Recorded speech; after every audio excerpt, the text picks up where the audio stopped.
Greetings children, welcome to the online classes. This is Aishwarya. Please like and subscribe the channel for the further updated videos.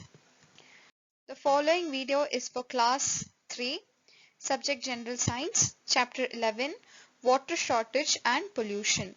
In the previous lesson, what did we learn children? We learned how water is important to your life, our life, the plant's life and the animal's life, isn't it? So in this lesson we are going to learn about why we are having shortage of water and what is the reason of pollution of the water is what we are going to learn in this chapter.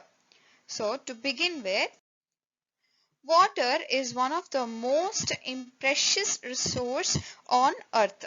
Water is very important to us. Last two chapters, that is what we understood, right? It is not only important to us, it is important to the plants, to the animals that is living around us, and it is important for us to safeguard that water.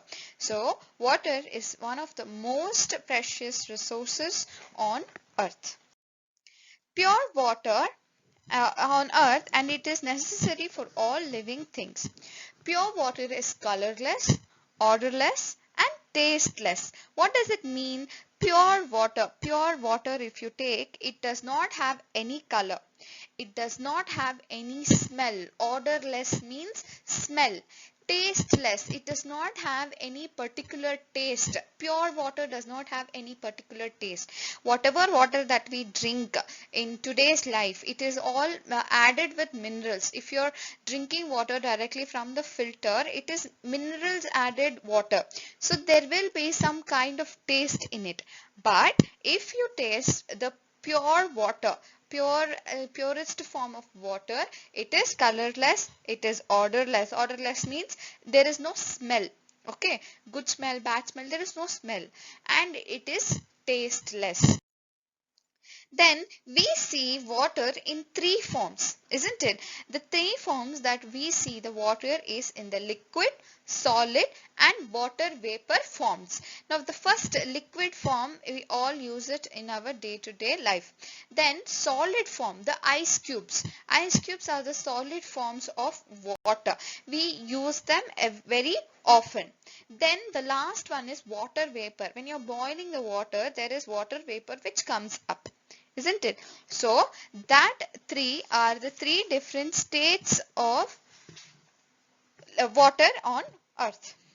So that leads to the topic. There are two kinds of water on earth, that is salt water and fresh water.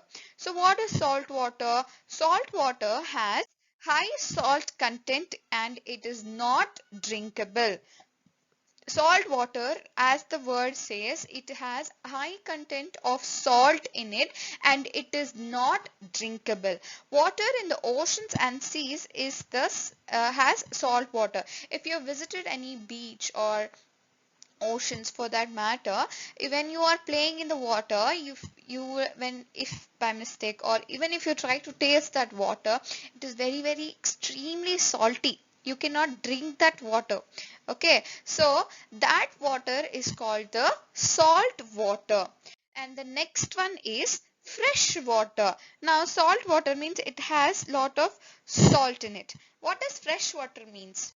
Fresh water also contains salt, but the amount is very less and it is drinkable. As I told you, salts are nothing but minerals. Okay, it is present in fresh water also, but it is in a very little amount of salt is present in fresh water, and it is drinkable. The water that we use in our day-to-day life, it is the drinkable water. The source of these fresh waters are lakes, rivers, streams, wells, bore wells, etc. Okay. So, have you heard the saying, water everywhere and not a drop to drink? If you're in the middle of the ocean, there is water everywhere around you. Wherever you see, there is water. But you cannot drink that water, right? So, water everywhere and not a drop to drink. So 71% of Earth's surface is covered with water.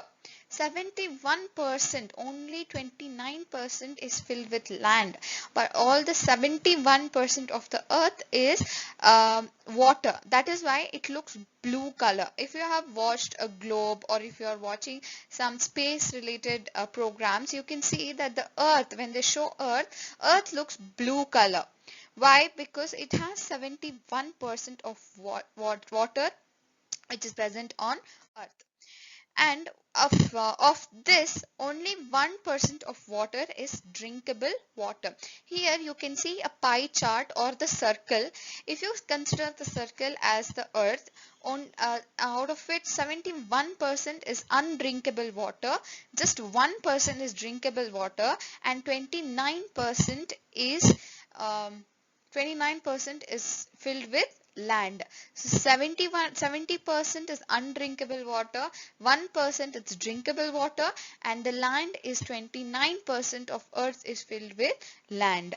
Okay, because almost 95% of the water is salt water. Whatever water that we are using, it is salt water. Okay, so, and of remaining water, 4% of fresh water is in the form of glacier and the polar ice. Glaciers and polar ice, they are extremely, they are in the polar regions. Okay, this means that we use only 1% of water for different purposes. As the amount of water that we can use is so less, it is considered to be a limited resource. Limited resource are those which we must be very careful while using them. If we will run out of the water if we do not use it properly, mainly because we are polluting the water. So we will understand what is water scarcity and what it is, how we can stop or help ourselves with the future problems that we might face. Stay at home, stay safe, take care of yourself, keep learning, do the exercises in your textbooks as well as your workbooks. Take the help of your parents and try to do it, children, and keep learning. Thank you.